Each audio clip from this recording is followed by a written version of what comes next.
Blog Talk Radio.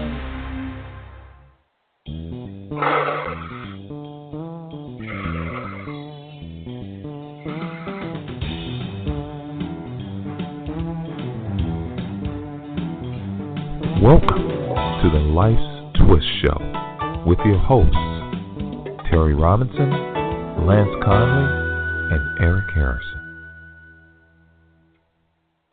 Hello. Good evening, everyone, and welcome back to the Lifestwists Show. We are so glad that you have an opportunity to join us tonight.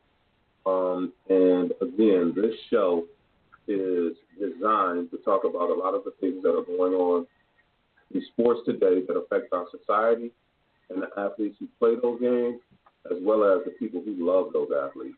So that's pretty much everybody. And on that note, I'm going to go ahead and introduce my guys. Number one, again, is my good friend, Lance Conley. Again, he always brings it every time we come on the show. His amazing perspective opens the eyes of many people, and I'm glad to be working with him. Hey, what's up, Lance? How you doing? Good, Eric. Good evening, and glad to be back, and look forward to the show tonight. Great topic. Awesome. And again, this other gentleman, I've known him for many, many years, and it's a blessing when you can say that you've had a friend that's been around you for a very, very long time, a true friend, and somebody who not only challenges me, but also encourages me as well. And what you guys hear on this show, many times he shares with me and Lance in our regular everyday lives. And that's my good friend, Terry Robinson. What's up, Terry? Hey, man, thanks for all them kind words, man. Of course, thanks again, man, because I know you're under the weather, man, and you still going to pull this thing off. So we appreciate you, man, for doing that. Oh, yeah. Hey, man, you know what? Like they say, what's that old saying, wild horses couldn't keep me away? All right. So I'm good. Right, I'm good money. So, man, we're going to jump into this subject, man, and kind of controversial, but it's been in the limelight for quite some time, and it's these sex scandals at these different colleges and universities across our country.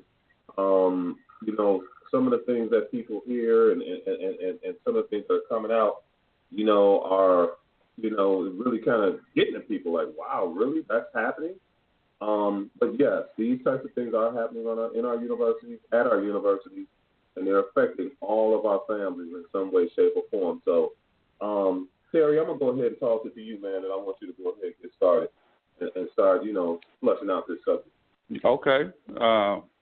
We've been talking about this, and like you said, this is nothing new. I'm sure it's been going on since the beginning of time, and that's not to that's not trying to dumb down the subject because it's a serious subject. But when I hear these things, and what we're talking about is Baylor and a sex scandal, and the numbers just keep growing. How many people have been sexually abused or affected by this situation? So every day you turn on the TV, you hear more and more about it. And Stephen A. Smith, he even had a little segment today on TV talking about it. And I when I hear these things, I'm always trying to dive just a little bit deeper. Let's try to figure out what's going on with these people psychologically when they do this kind of stuff. Because, and I'm not making excuses for nobody, so let's make sure that's clear. And if these guys are out here doing this, and some of them are, and some of them aren't, some of them just getting caught up in bad situations. Because I've been there, where you're on a college campus and you're out partying, you're an athlete, everybody want to party, you'll be a part of you, a piece of you, or whatever, and that can mean sexually too. And you find yourself in a bad situation, and the unfortunate thing happens. So sometimes that happens too. And then you have some people out there that are really taking it from whoever, the male or the female, in terms of the sex. And so I always thought about this. You take all these people that are already broken, and they don't even know it. Most athletes are broken, and I hate to say all of them, but most of us come broken. And that may mean coming from a broken home. It may be coming from an abusive past where the person has been abused or neglected, whatever. And then you take them somewhere and you put them on a college campus or her, and you put them on a college campus, and now they're all everything. And so they go, they're lonely, sometimes they're frustrated, and I'm not making excuses. I'm just trying to give us some background so we start thinking a little bit deeper why these things continue to occur. And Baylor's been singled out, but I think it happens probably just about every university around the country. And the reason why, you have all these different young people coming into these institutions broken. And so when you come broken, guess what? You're going to go and you're going to tear up some things sometimes. And a lot of times it doesn't look good, but we need to do a better job of supporting all of these, not just athletes, but even the regular student body when it comes to knowing what's going on with you inside your head. You know what I mean? Why are you here in the first place? You know, what's your past been like? Let's help you process through some things so that you don't find yourself caught up in a bad situation, because it's very easy to do. You take a 17, 18-year-old person, you put them in their own room, dorm, sometimes in housing, then they're out drinking and smoking or whatever. I mean, that's a recipe for disaster. Now, I'm not saying that that's, you know, to do away with all that, because I don't think we can do it anyway, but I think all these things come together. Plus, you have somebody, you hanging out with people, you don't know what their past is. You don't know how many people that have been severely abused, neglected, whatever. And now you set them up, they start drinking or smoking, and now they're hooking up with the opposite sex, sometimes the same sex, and this abuse occurs. And now everybody's like, why? What's going on at Baylor? What's going on at Baylor? Well, it's the same thing that's going on at the university right across the street and the one that's down the street. It's nothing new. This stuff has been going on since the beginning of time. I've been out of college almost 30 years, and the same thing was happening then at Drake University. I know that for sure. And so what I wanted to do is open it up for discussion. Let's talk about it. Let's talk about it. You have all these, and I'll focus on the guys first, because most of the time that's who people focus on. You have these guys that come from homes that they have no love. A lot of times they didn't have a good relationship with their parents, and their mom in particular. Then they find themselves lonely or whatever. Then they hooking up with all these different females. And a lot of times we think that that's a notch on our belt. But the reality of it is we're looking for love. We're looking for some affection. And a lot of times that's how it starts. And just in having not been around a decent relationship, it goes bad, it goes sour, and then other things start happening that are not good. And people get caught up in that triangle frequently. So I know I'm doing a lot of talking. I want you guys to weigh in on what you're hearing. What do you guys think, when it comes to that? Yeah, Terry, I think it's definitely a controversial issue and subject, because people either fall on one side or the other, and I think you're right. I think you have to look at it in a more holistic approach, because you do have all these really young kids, 18, 19 years old, coming to college campuses. And I think the thing you have to remember that they've been recruited to come to these college campuses, and I think it's up for the administration and the coaching staff to kind of set the culture or the environment that some of these kids are coming to. I know Louisville had an issue a couple of years ago where, they were bringing in recruits and having, prostitutes and dancers and stuff like that. So automatically you're kind of setting a culture for the players coming in. And, it's kind of a tough situation, because I know in college campuses you mix, kids having freedom for the first time, parties, alcohol, drugs, and, both sexes. And, sometimes, things happen. And a lot of times, even with social media, things get put out there, right or wrong. And like you said, I don't think it's unusual for, some women to hang around the athletic dorms because they like to be around the athletes. Athletes have parties, and people want to be noticed or, a part of the scene. And so, I've actually, when I went to school too, and actually it's kind of unusual, but I've kind of seen some things too where, it only takes, one bad situation You know what I mean? Because it's a tough call because we all know what's right and what's wrong, and it's a tough issue to discuss. So,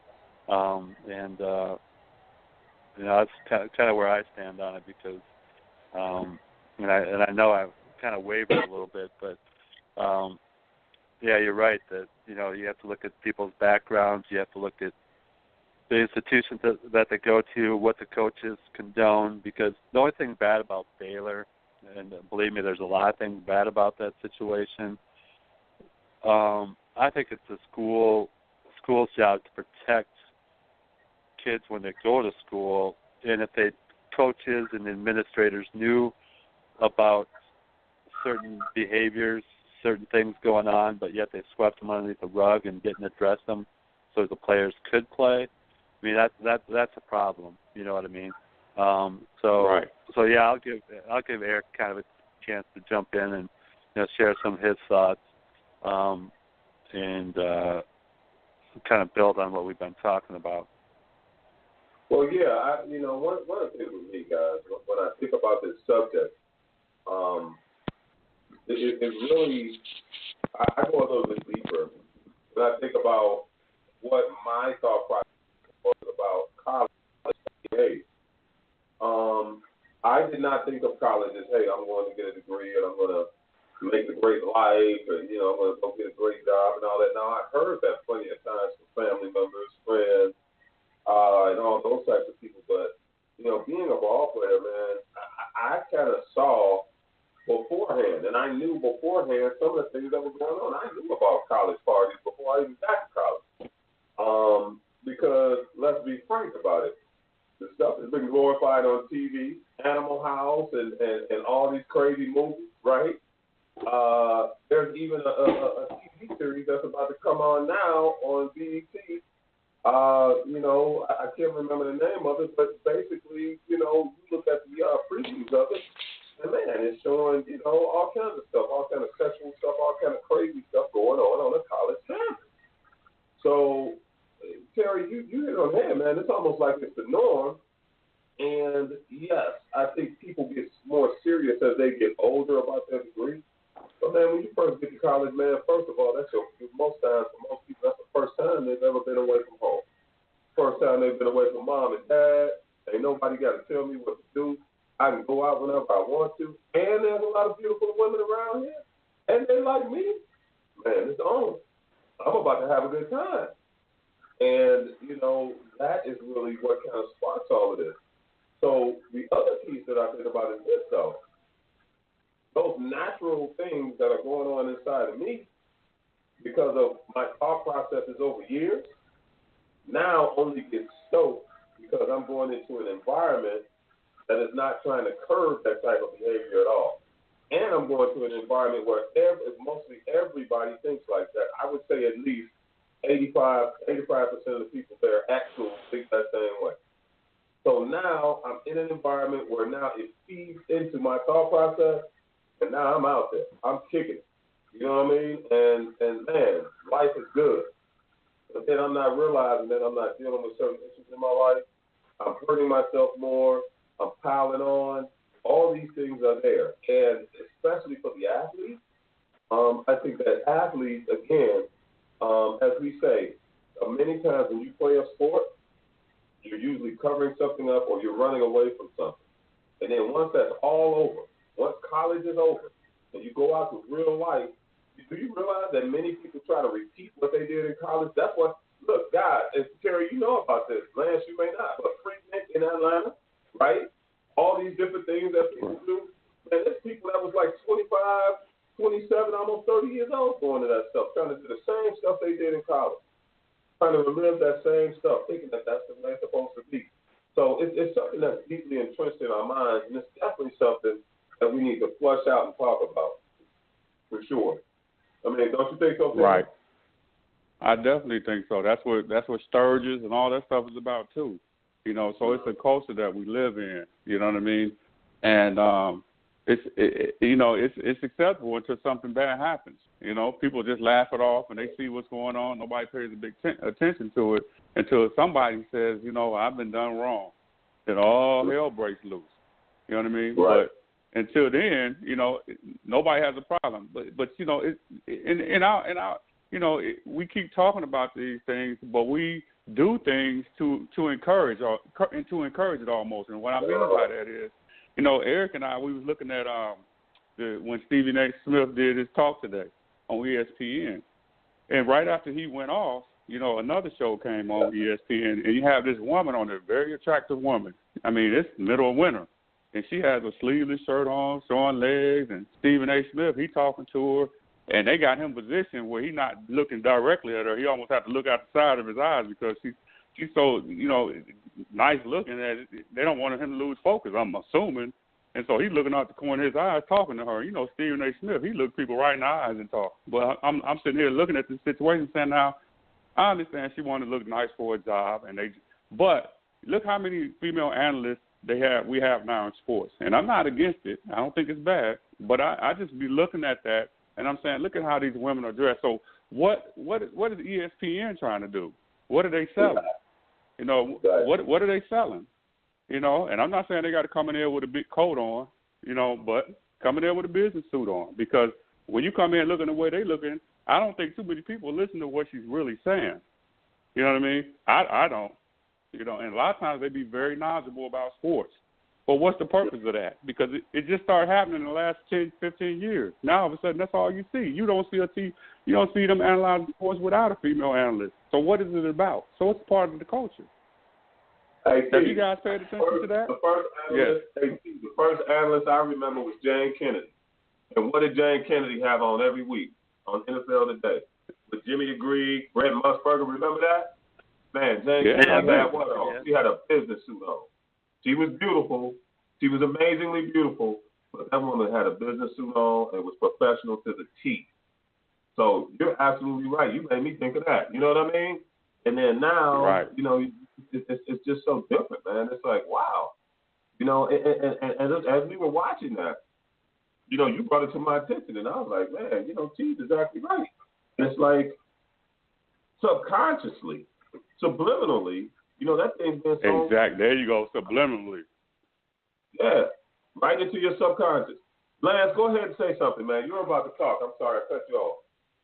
Oh, no, that's okay. Cause, Terry, I think you're right. I think the number of female analysts, sideline reporters has, you know, definitely jumped up tremendously over the last 10 years because generally when you got sports, you've got typically it used to be pretty much an all-male audience. You know, over the years that's changed too. But, of course, they've learned to cater to that all-male audience. And, you know, it's nothing like an attractive female. I mean, even sideline reporters, generally they got females down there. Right. So there's a reason why they do it, because it sells. But, you know, going back to the colleges and stuff like that, you know, one of the things, you know, you look at it, it's definitely a cultural thing as far as, you know, the schools and the culture of sports, you know, what it entails. But then you think about, you know, what's part of the solution? Because, you know, how do you stop something like that? Because, again, you're talking about 18, 19-year-old people that are just learning, and then to me, it's a mix of, you know, freedom, you know, going out first time and, you know, experiencing things.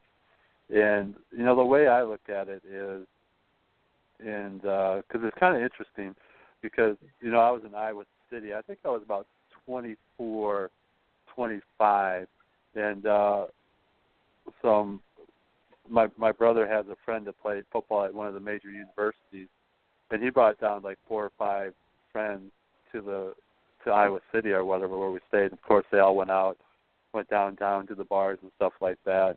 You know, a couple women came back with them, and, you know, I was kind of surprised. You know, things like that happen where, you know, women want to hook up with athletes, And, sometimes the athletes get in a situation where, the woman could turn on them in a second, and say, hey, I didn't want that to happen.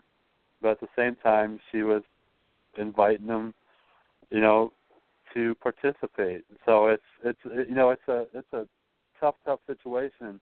But again, I think Baylor and Minnesota, those are universities and institutions that, I believe when coaches and administrators almost overlook, and when you overlook or sweep something underneath the rug, you're actually condoning it. And to me, it was an opportunity for them to, because I look at it, what if that was my daughter or my sister, or something like that? I would want something to be done. I wouldn't want a football coach, or heck, the strength coach at Baylor just got picked up and charged for prostitution. Right. Picking up a prostitute. So it's it's to me it's we live in a culture where sex is thrown at us commercial, like Terry said. You can turn on ESPN, you can watch TV shows. You go on the internet.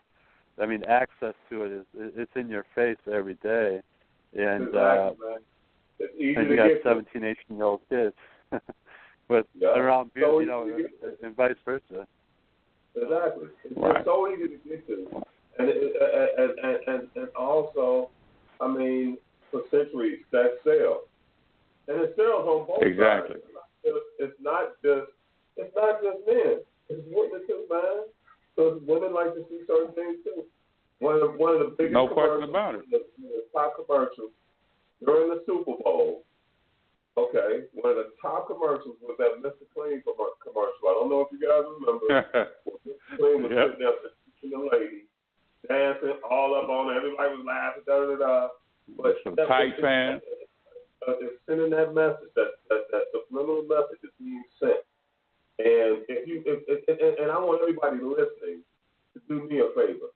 I want you to, and some of you guys don't even watch TV, so I understand that. But when you sit down and watch the show, depending on the channel you watch, whether it's a major network, one of the major cable networks, HBO or something like that, or any of these networks, check out the commercials.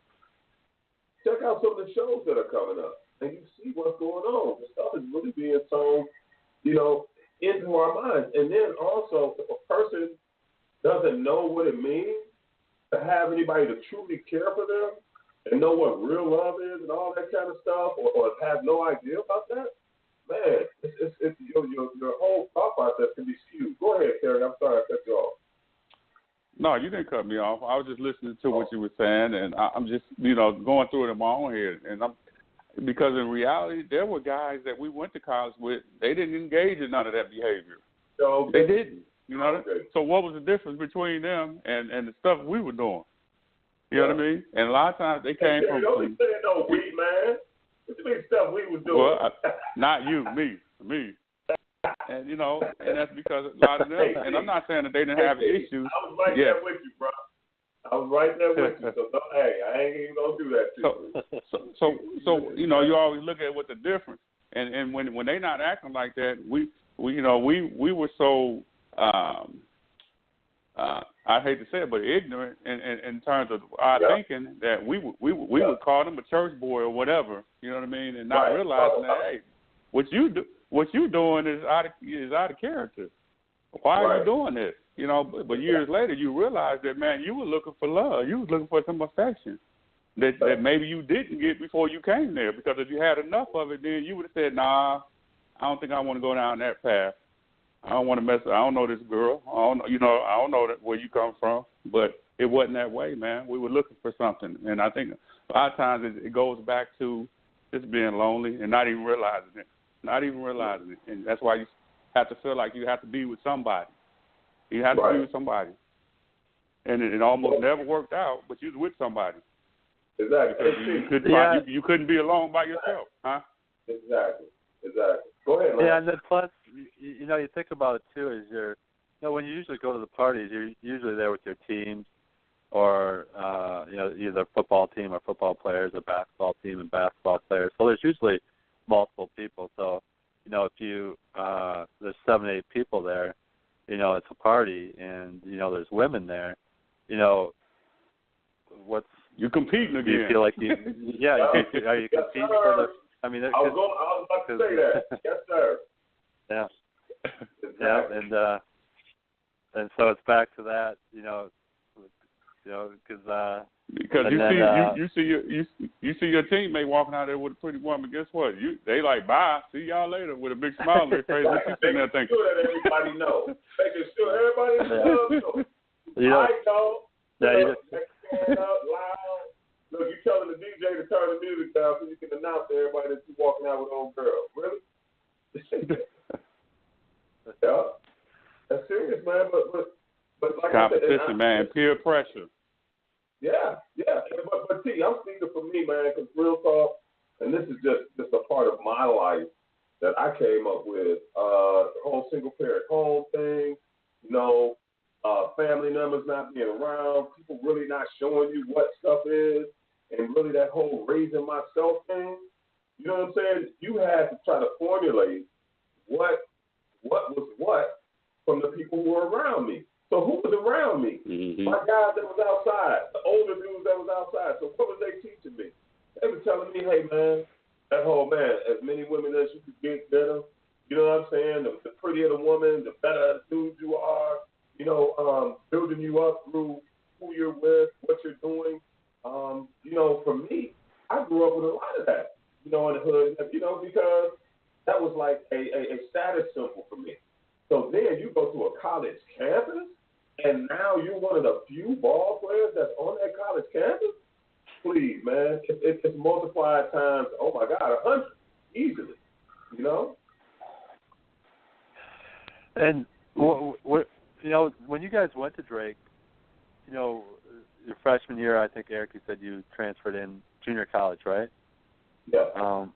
And did the coaches ever pull you aside, the assistants and stuff like that, and say, hey, guys, I'll make you aware you're athletes, it's a private institution, there'll be parties and stuff like that, there's a lot of, eyes on you guys, you got to make sure that, you're doing the right things, and, kind of help or educate you guys along the way to try to avoid some of those, things that you see in different places, because there's no doubt that, it's a two-way street, and, that's what makes it so controversial is, some of these women approach the player. If you're a ball player, they approach you, you know what I mean? They do. What I'd like to know is the differences, because like I said earlier in the statement is if you're a high school senior and you're being recruited by Louisville and they're having sex parties, prostitutes, dancers, automatically, a lot of those kids are saying, man, I want to go to that school because you're 17, 18 years old and you have never experienced that before. You're like, man, that's, because, there's no doubt that, those coaches know how to pull you into a university, and that's the crazy thing about it. So, I mean, did the coaches or did they educate you or have meetings about those particular things? Well, to answer that, I'll go first. No, they didn't do it with us. So for sure, and but I'm gonna tell you, this is another thing I thought about when you were talking about the whole Louisville stuff. And, man, these guys are so young and naive. A lot of times they don't even realize what's going on. They think that these women are attracted to them because, and this is the reason why I believe this. One of my best friends, man, he got married in Vegas, right? And so I was with one of my other best friends. We went to Vegas together to go to see the wedding. And so we're in Vegas, we having a good time. We playing basketball, and we meet some guys at the basketball court. And so later on, of course, we went to a party, a club, right? And so all these pretty women keep coming up to us, and we thinking like, man, what's up with this? We can't understand it. He's like, man, you see this? And we naive at the time. And, I just happened to look out the corner of my eye, and I see one of the guys that we played ball with at the gym. Because, you know, the way I grew up, I'm thinking the pimp is going to have on a pimp hat and a green suit and some green shoes. But this guy was just like an ordinary guy. You would never think he was a pimp. And guess what? He was the one that was sending them women over to us. And we figured that out. We said, man, these are prostitutes. We had no idea. All we know that they're pretty women. They just keep coming up to us out of nowhere. We're like, and so I'm assuming that's what they're doing with these young boys. They don't realize they're messing with prostitutes because the way we were raised is like, she a prostitute? We're not going there. So they set these guys up, man. Yeah. Hey, T, and to answer your question real quick, Lance, no, I had no coaches at any level. Any level. This is very key. Any level. Not only in the college ranks, but in my high school ranks, I had no one to tell me before I went to college, watch out for this, don't do this. You understand what I'm saying? Nowhere in my career did I have anybody consult me on that. I had to find out by bumping my big head many times, you know what I'm saying, until I really realized, man, this ain't right. That's what's up. But I'm gonna leave this right here because we gotta pay some bills with a commercial. But I'm gonna throw one thing out there. We're talking a lot about the men. We're talking a lot about, you know, the effect that it has on the men. And Terry, you said that when we first started this conversation. I really want to bring in a piece about these young ladies that are involved. You know, the ones that are coming up to these athletes, the ones that are being, they at Louisville, they had a madam. They literally had a madam who brought these young ladies to these young men, and they had sex parties, little sex parties. And then at Baylor, hundreds and hundreds of infractions at Baylor to the point where they're talking about giving that university, that football team, the death penalty, which means taking their entire football program away. And all of this is predicated on the backs of not only the actions of these young men, but these young ladies who are scarred through these actions. So I want to talk about that a little bit when we get back. But we're gonna give you this commercial first, and we're gonna be right back. Thanks. Stay tuned. Sports is a common denominator in the lives of people everywhere. Our celebration of sports creates an environment that gives athletes an amazing experience that enhances their lives. Athletes work long and hard to be the best at that thing that gives them so much elation. But what happens after the athlete is done? When a circumstance comes up and they're no longer able to play that sport? Whether it's the high school athlete who doesn't get that scholarship to go to the next level, or the college athlete that doesn't get picked in the draft, or even the professional athlete who now has to retire and find something else to do day to day.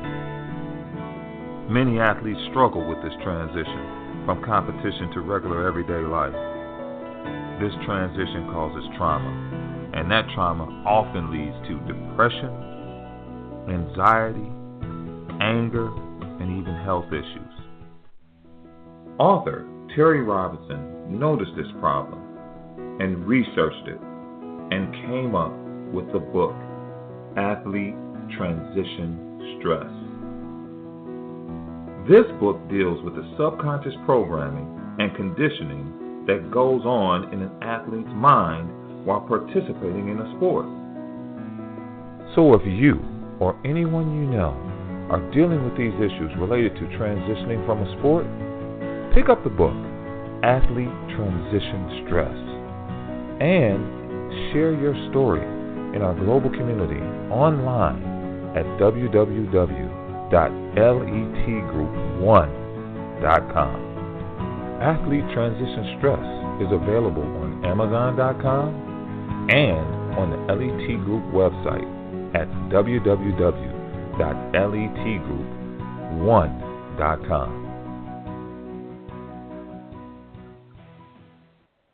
Guys, the book, Athlete Transition Stress. Every week we come up with these different subjects that are directly related to the book, Athlete Transition Stress, and all the things that's going on. Right now we're talking about sex scandals. and all the things that's happening. But, you know, you got to realize that when an athlete is in those environments, they have all these things to these crazy behaviors. They sometimes think that that's supposed to be after, and then they keep going. So it's kind of tough when it comes down to it. I want to let you know that we've got a caller that called in. It's my good friend, Elvis Gerald Lester. He's a regular on the show. He comes in every now and then. What's up, G? How you guys doing? Great. We're You doing must good. be at the shop, man. You must be at the shop because I feel people in the background. Yeah, I'm gonna have to fall to another area. Okay, that's cool. Just join in whenever you can. But Terry, look, I'm gonna go ahead and toss it back to you, man, because I want you to bring in that aspect that we talked about just before the commercial, about the women and how this is affecting them, the young ladies and the women who are involved in these things. Right, and you know, the bottom line is this: what do we all want? You know, just out of life, and I think we all want love, and a lot of times, you know, we looking for it, but we don't even realize we're looking for it. And I think in a lot of these situations, that's what's actually going on a subconscious level. And I know we talk about consciousness and subconscious all the time, but I guarantee you, because what would be your motivation? You know, what would be your motivation to put yourself out there like that? You know, because once you put yourself out there like that, there's no going back. And so you take this thing with you forever. And you have all these young females, they fall in love with these guys because a lot of times they're the most popular guys, or you know, because they're athletes or whatever, and they just assume that I'm the one. And a lot of times these guys so focused on what they're trying to do and focus on where they're trying to go that it's not even intentional, that they really not thinking about you like that. You know, it's very rare when you find one that does, and especially at that age. And that's because from day one they've been programmed. They've already been programmed. Look, don't get too caught up. I remember my high school coach, he would be mad at us if we have girlfriends. You know, because he realized, well, if you get a girlfriend, you're going to lose focus. And he'd be mad because you got a girlfriend. And so these guys have been programmed already. Don't get too serious. Don't get too serious. I don't care who it is. You know, but like I said, a lot of times these females don't realize that because they're looking for something too. A lot of times they missed it, you know, at home in most cases. And now they're here trying to find it, and they looking in all the wrong places. And so I think that has a lot to do with it too. Plus, we're living in a different society now. You know, women, you know, it used to be where women were, you know, you're supposed to wear a dress. You know, you're supposed to be ladylike. You're supposed to be this and you're supposed to be that. Now it's almost like it's the opposite. A lot of times you see women, they harder than the guys. And so we're living in a different time too. So there's a lot of different things going on. And the pendulum is swinging, you know. So we're in for a different ride, and it's a sign of the times, and we're getting old. So, of course, we can say, yeah, things should be this way. But it wasn't that way when we were young. And people were saying, well, you guys had a good time doing what you did. Now you guys are trying to stop the fun. No, that's not what it's about. We want to educate people. We want to educate people because people are literally getting hurt behind this, and they're carrying it on into their adult lives. Sure. So. Well, G, I'm going to toss it to you for a quick moment. I want to hear what you got to say about this, man, because like I said, you have a daughter. You know what I mean? And, Terry, you have a daughter as well. When we talk about this stuff, man, and you really begin to think about it, man, it's like, okay, man, our little girls got to grow up and go into these different environments. So, I mean, what's some of your take on some of this stuff, G? Well, I mean, you know, from a psychological perspective, you know, looking at it cognitively, you know, aggression is a learned childhood behavior, and that's learned by observing or imitating behavior of others. So when an individual goes into a college environment, remember, they introduce women to the young men who have really no real experience with women, in a sense, to control them.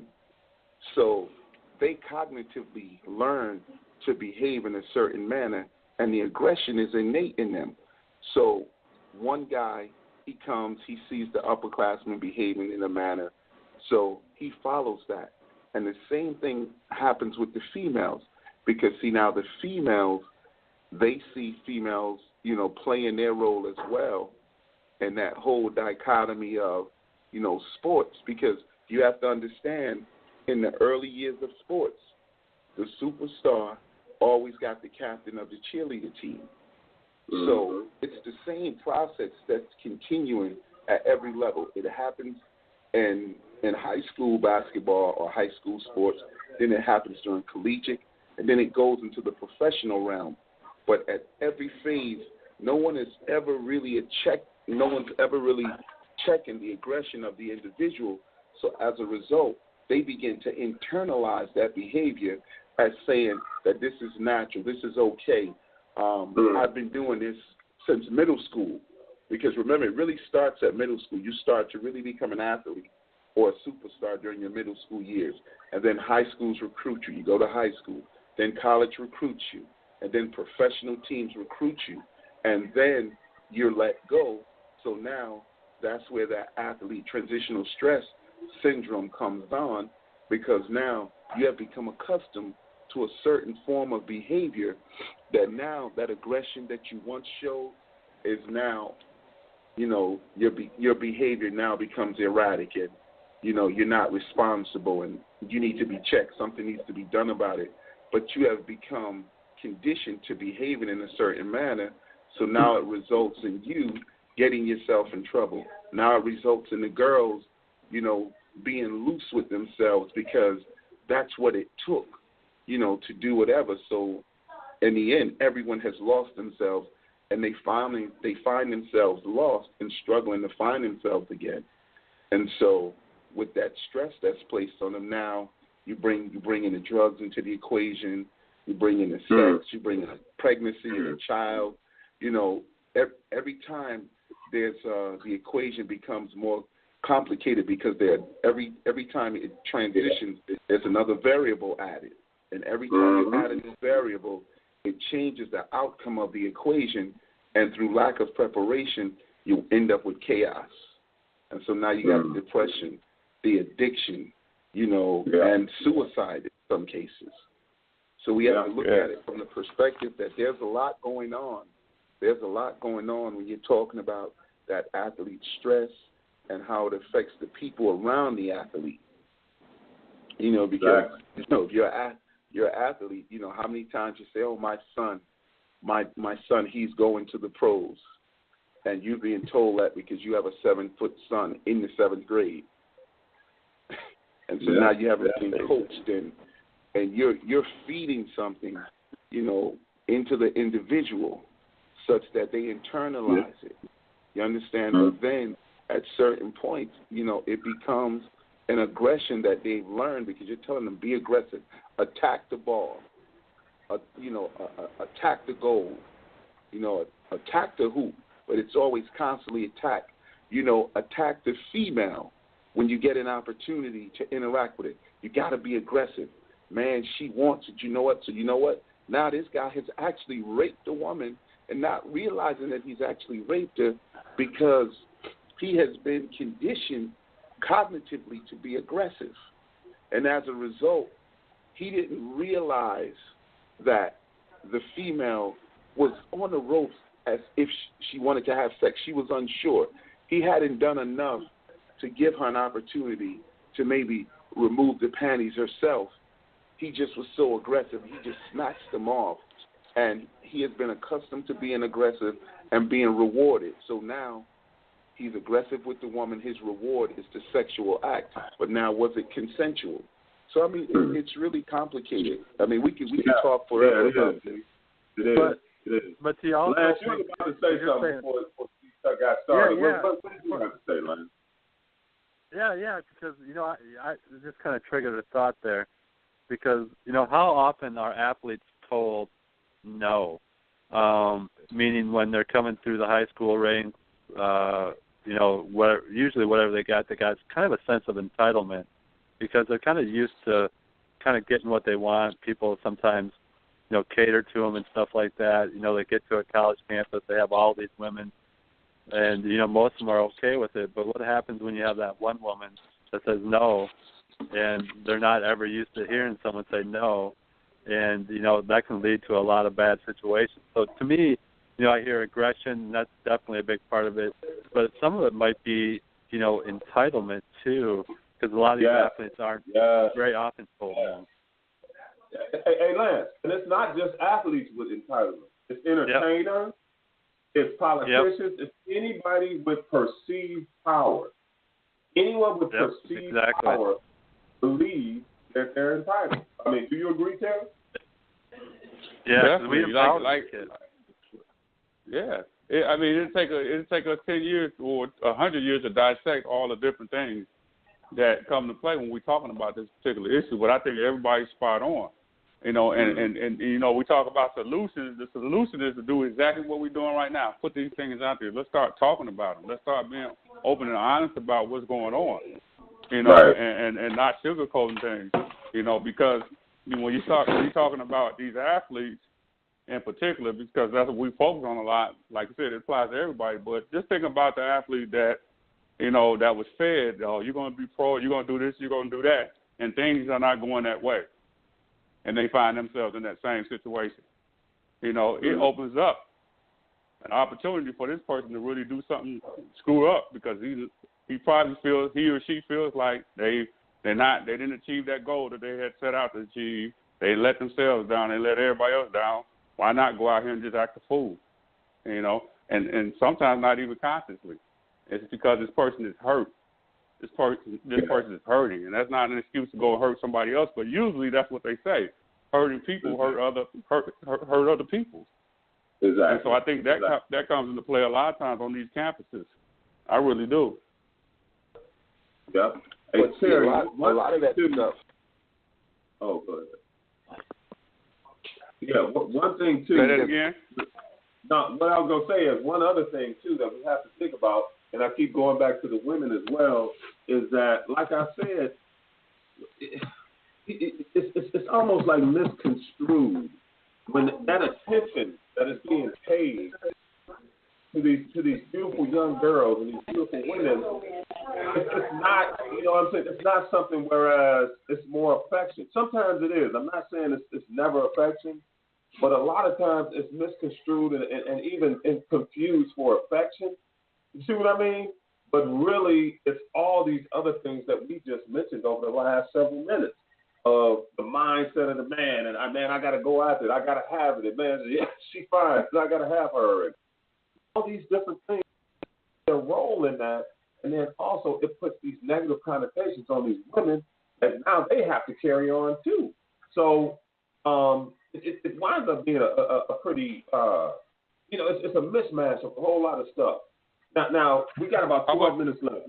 We can stay on this forever. Go ahead, Steve. One more thing. How much of this do you think plays into self-esteem on both sides? The man, the guy not having high self-esteem, the female not having high self-esteem. Because a lot of times we just assume because she looks good, she got high self-esteem, or we assume because he's a elite athlete or whatever, he has high self-esteem. But a lot of times we just have esteem in those particular roles that we're playing. So if I'm on the basketball court or whatever, my esteem is high. But as soon as I get off that court, guess what? I'm back down. That's why I got to keep playing. So and that's the same thing with the female. Go ahead. Yeah, and you got to see. I would say from both perspectives, it would be there's a theory that they call group polarization, and in that theory, individuals, they gravitate to a certain form of behavior and which is considered normal, even if it's extreme. It could be extreme, like you may some of the Trump people, they say what he's saying is extreme, and people are gravitating towards it because certain groups are polarized, and because of the polarization, you're able to introduce certain behaviors to that segment of the population. So now, as a college student, as a college athlete, as a college female, there are certain norms and mores that you must fit into to be in that group. So this is why a lot of the time it goes unchecked. And a lot of times, things are happening and no one is saying anything about it because it has become common practice, and people, they make poor decisions. They make poor decisions based on the polarization of the group that they're in. So if your group saying, okay, Like you find people who do drugs. They are working together. They're grouped together. So when college athletes in the locker room are talking about, well, the female, man, last night I did this, and this, and I just took it from her. So the freshman athletes who's not accustomed to that through group polarization and then that cognitive development that he have developed as a child, and he's naturally aggressive, he just goes into that behavior. And so he becomes polarized by what's happening and becomes a part of that group. And the norms and mores become common because everybody around him is doing it. But then when he steps outside of that box, now he has conflict. Because as you stated earlier, as long as you're that superstar athlete, you can get away with a lot of things. Right. You know, go back to guys, Mike Tyson. Yes. Exactly. Now, before we go, because we could go on with this forever. As a matter of fact, we may have to do a part 2 to this show. And if we don't do it next week, I'm going to put this out there. And if there's any women listening, what I want is I want to get some women involved in this conversation as well, because I think that this is not a male-dominated subject. I think the women should be involved as well, and I would love to hear their viewpoint. So, ladies, if you're out there listening, we need you. As a matter of fact, guys, what do you think, Lance and Terry? Can we continue some of this next week? We can get some women involved, and we can really kind of flush this out. I think that would be good because this thing is huge. You know what I'm saying? And we could go in so many different directions, and an hour's not enough time to do it. So what do you guys think? Do you think we should do this next week too? We kind of flush this out. Oh yeah, that's good to me. Okay, that'd be a great idea. I think you're right. Yeah. So listen, this is where I want to go with it because I want to put a period on the end of this statement. Baylor University, we got to go there, guys. We have to go there. Anyone that's listening to this show, please go and Google and look at the infractions that are against this university. I mean, literally hundreds and hundreds of different incidents are being reported from that university, from the football team, guys. Not basketball and everything combined, but from the football team. So this is my simple question to everyone, and we're going to get out of here. Starting with you, Lance. Should Baylor University get the death penalty because of these infractions? Yes or no? Tell me why. No, I don't think they should. Because, I think what it did to SMU, I think you'd hate to see it because I think it does end up affecting the university altogether because, Baylor does have a pretty good medical school. And, it in situations like this does affect the university. But I think the disappointing thing is how the university has handled it. And, they've minimized it and allowed, a culture to exist. And I think Color said it great. You have new freshmen coming in. If that's accepted behavior, you're going to have class after class come in, and that's going to be a continuous issue because, no one addressed it. The coach swept it underneath the rug. Heck, Kenneth Starr, who was trying to impeach Clinton, was right in the middle of it and allowed some of that stuff to happen too. So when you're talking big money, I think they push the athletes aside, and they allow that stuff to happen, it's too bad. So I'll let someone else kind of jump in more thoughts on it. Hey, Terry, what do you think? Should Baylor University football be removed totally from the university? Should Baylor football be removed from the university, and they have a certain period of time where they serve the death penalty? What do you think, Terry? Well, at this point, who is it going to affect? All the people that did it, they probably gone. I know the coaches are. Wow. They already working somewhere else. So if we say, okay, give them the death penalty, I mean, what is that? That sounds good. Now we go back to business. You know what I mean? Who is it affecting? You know what I mean? The stuff already happened. This is stuff that I'm sure it's been over years. So what will be the purpose of it? So we can say we did something. Well, you did something after the fact. So, but what they need to do is bring in support and try to work with the athletes that they have coming and that are still there, And that would be the way to do it. I think educate people, start putting in some work, getting people in, and start educating people. Let's create a program. Let's use what we do and start going around the country and teaching people. Because the conversation that we have, we need to be having these conversations at these schools, with these players, with these administrators all over the country. Because we can do something about it. Yeah, this conversation. So, in my opinion, that's what it needs to happen. We need to, what good is the death penalty going to do at this point? Yes. G, what do you think, man? Real quick, we got about 4 minutes left. Oh, go ahead. Okay. Yeah, G, tell me what you think. Should Baylor University they get the death penalty? No, they shouldn't, because, as Terry was saying, who is it really going to affect? They're talking about hiring prostitutes and the unethical things that they were doing, and the scandals. I mean, again, we have to go back to that group polarization. I mean, it's just something that's normal with these colleges and universities. These individuals are practicing this behavior. So what you have to look at Baylor and say, how do we clean it up? How do we clean it up nationally? How do we help these students and help the individuals who are, becoming victimized by that system? Exactly. But to shut the school down, like Lance said, dude, they have one of the top medical schools in the nation, and you can't expect to close down, an academic institution based on the football program.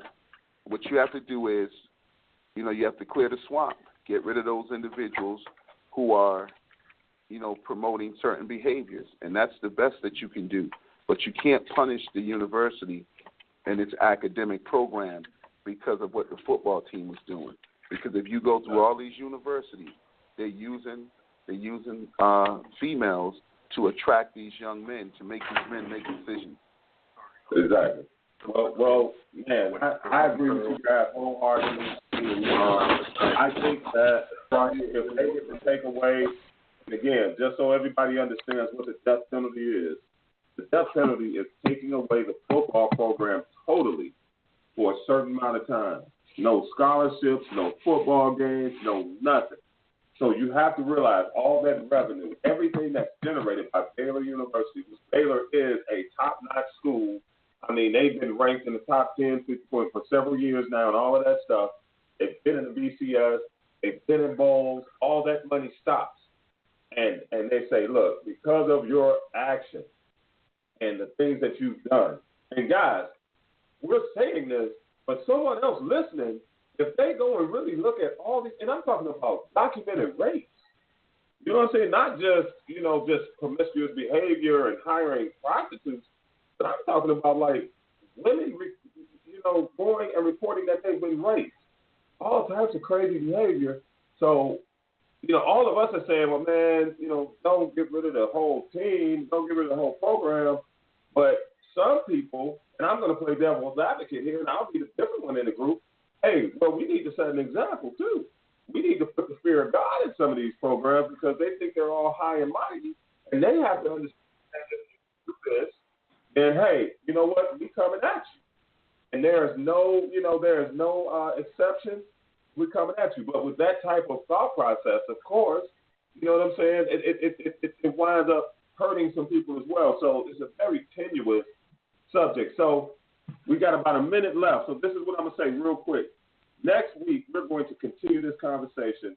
It's going to be called Sex Scandals in College Sports, Part 2. G, I need you back here.